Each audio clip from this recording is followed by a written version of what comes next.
and their view of society and their view of the environment, they were profoundly conservative.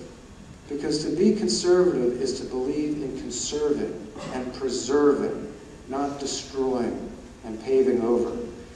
And I have a great deal of sympathy for that point of view, that holistic point of view. And it's amazing to me that I get called un-American, I get called a communist, I get called a socialist for these sorts of views. And when people do that, I just throw back at them, I'm a conservative. And it's these gigantic corporations and their behavior that is radical, that is out of step not only with the best of American democratic tradition, but out of step with how we have lived and how we have raised food for thousands of years. This fast food industry has only been around, this industrialization of livestock has only been around for 30 or 35 years on a mass scale. And look at the damage it has done to the environment, the harm it has done to this society, to these animals, to workers. So I would argue it is completely unsustainable.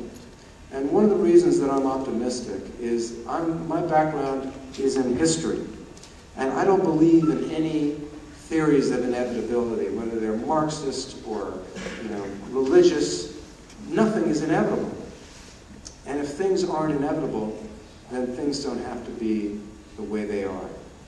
And that means they can be changed. And in the last 6 or 7 years, there's been a huge increase in organic production.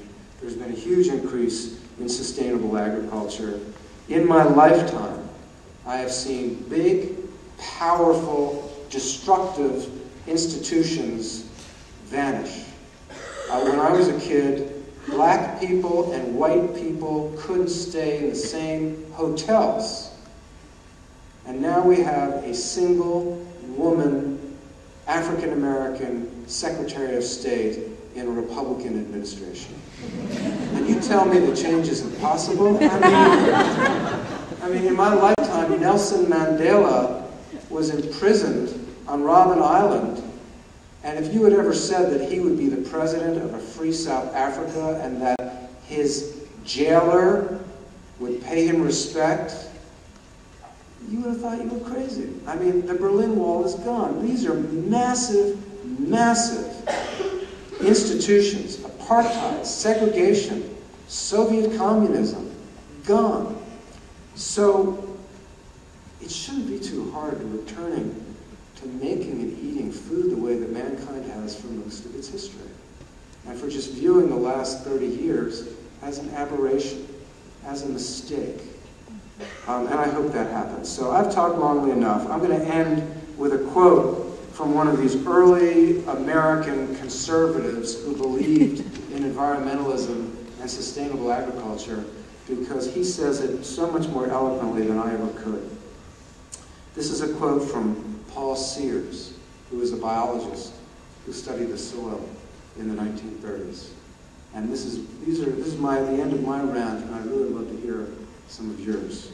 Quote, "All renewable resources are linked into a common pattern of relationship.